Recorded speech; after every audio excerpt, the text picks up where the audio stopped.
पूछा ही नहीं। वापस बोलिए, एक बार और बोलिए। क्या हिंदू और मुस्लिम में भाईचारा संभव है? विराजी, हमें तो घोट घोट कर ये पढ़ाया जाता है हिंदू मुस्लिम भाई भाई, हिंदू मुस्लिम भाई भाई। स्कूलों में पढ़ाया जाता है क्या? हिंदू मुस्लिम भाई भाई। लेकिन किसी मदरसे में ये नहीं पढ़ाया जाता। अच्छा, आपने ये जो नारा है हिंदू मुस्लिम भाई भाई, ये हिंदुओं के मुंह से ही सुना होगा, किसी मुसलमान के मुख से आज तक सुना नहीं। क्यों नहीं सुना? अब उसका मैं कारण बताऊंगा। क्योंकि ऐसा बोलना उसके लिए हराम है, वो बोल ही नहीं सकता, कानून विरुद्ध है उसके लिए। कभी आपने ये सुना ईसाई मुस्लिम भाई भाई, यहूदी मुस्लिम भाई भाई, चीनी मुस्लिम भाई भाई, जापानी मुस्लिम भाई भाई? नहीं सुना ना। हिंदुओं को सबसे बर्बाद और तबाह करने वाला कोई वाक्य है तो वो है हिंदू मुस्लिम भाई भाई। मैं मात्र 4 आयतें बोलूंगा, आप खुद समझ जाना, आप खुद समझ लो कि क्या कभी भाईचारा कभी हो सकता है, कभी संभव है।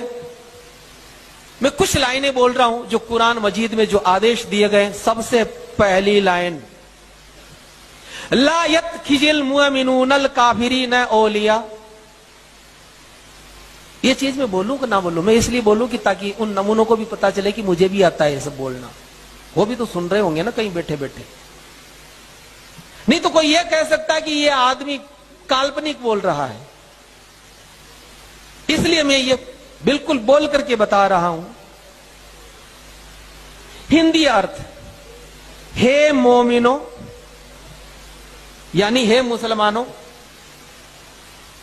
मोमिन के सिवा कभी किसी को दोस्त ना बनाना। समझ गए? भाईचारा। अगर कोई मुसलमान है तो ही उसको दोस्त बनाना। हे मोमिनो, मोमिन के सिवा कभी किसी को दोस्त मत बनाना। अगर बनाया, अब धमकी धमकी बिल्कुल हर आयत में धमकी मिलेगी। अगर किसी ने इस बात को नहीं माना तो उसका खुदा से कोई संबंध नहीं रहेगा। खुदा अपने गजब से सबको डराता है। ध्यान रखना, तुम्हें लौटकर खुदा के पास ही जाना है। मतलब वहां सजा मिलेगी अगर ऐसा नहीं, तुमने हमारी बात ना मानी हो। अब वो लिखते हैं कि क्यों नहीं करना, तो सूरा नंबर 4 की आयत नंबर 89 में वो कहते हैं काफिरों से इसलिए मित्रता नहीं करना क्योंकि काफिर तो ये चाहते हैं कि तुम भी काफिर हो जाओ, वो तुम्हें बिगाड़ देंगे। मतलब हम बिगाड़ने के लिए पैदा हुए हैं उस नमूनों को, या हम दुर्गुण छुड़ाने के लिए हुए हैं? ना ना, तुम गंदगी में पड़े रहो, हम तो डूबे सनम, तुम्हें भी ले डूबेंगे। आगे वो कहते हैं सूरा 9 की आयत नंबर 23 बिल्कुल स्पष्ट वो कहते हैं, ए ईमान वालों। और इतनी खतरनाक बात लिखी है कि सुनकर आप सोच नहीं सकते कि ऐसा भी कोई लिख सकता है क्या। ए ईमान वालों, अगर तुम्हारे मां बाप भाई बहन परिवार का कोई भी व्यक्ति अगर काफिर हो जाए, इस्लाम को ना माने, तो तुम उससे भी अपने संबंध तोड़ लो। वो भी तुम्हारा अपना नहीं है, बाप भी तुम्हारा नहीं, अगर वो इस्लाम को ना माने तो। कुरान में तो ये चीज थोड़ी सॉफ्ट लिखी है, लेकिन यही बात बाइबल में लिखी है, बिल्कुल ये की है।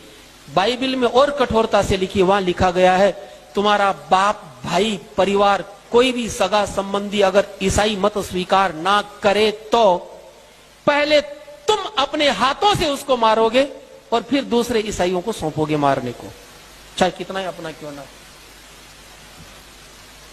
आगे वो कहते हैं, अब भाईचारा कहां? भाईचारा भी है वैसे, भाईचारे की बात भी है एक जगह, वो है सूरा नंबर 49 49 नंबर में 9 और 10 नंबर की आयत में।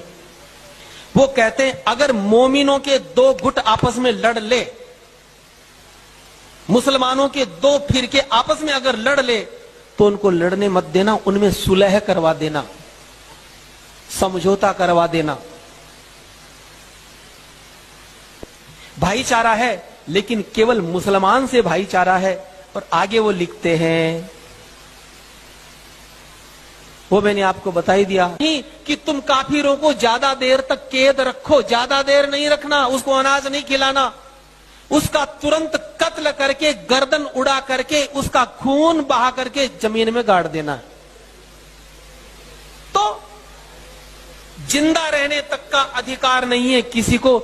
जो लोग इस्लाम में भाईचारा ढूंढते हैं, जिस प्रकार भैंस के गोबर में सुगंध कभी आ नहीं सकती, जैसे कभी पश्चिम में सूरज नहीं निकल सकता, जैसे नदियां के दोनों धाराएं कभी मिल नहीं सकती, हिंदू इस मुसलमान का भाईचारा क्या, मुसलमान से दुनिया में किसी का भाईचारा नहीं हो सकता। कहीं भाईचारे से रहे ये किसी, कहीं पर भी किसी के साथ भी रहे, गैर मुस्लिम से नहीं रहे ना।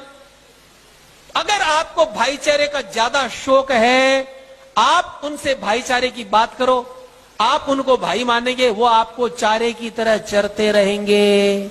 अगर भाईचारा करने की ज्यादा फैशन है, अरे तो आपस में भाईचारा करो। भाईचारा ब्राह्मण क्षत्रिय वैश्य शूद्र, क्यों ना आपस में हम भाईचारा करें। वहां भाईचारा कभी नहीं हो सकता। सावधानी ही सुरक्षा है। ये जाति जहां गई, पर्सिया में मात्र 4000 मुसलमानों को उन्होंने शरण दे दी थी और पूरा पर्सिया खत्म कर दिया गया। पारसियों को निकाला, बेचारे यहां जान बचा के भाग के आए। ये लोग जहां गए वहां की कौम को इन्होंने नष्ट किया। तो हिंदुस्तान को ही खत्म क्यों नहीं कर पाए?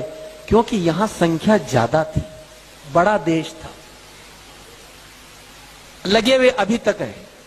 तो जय श्री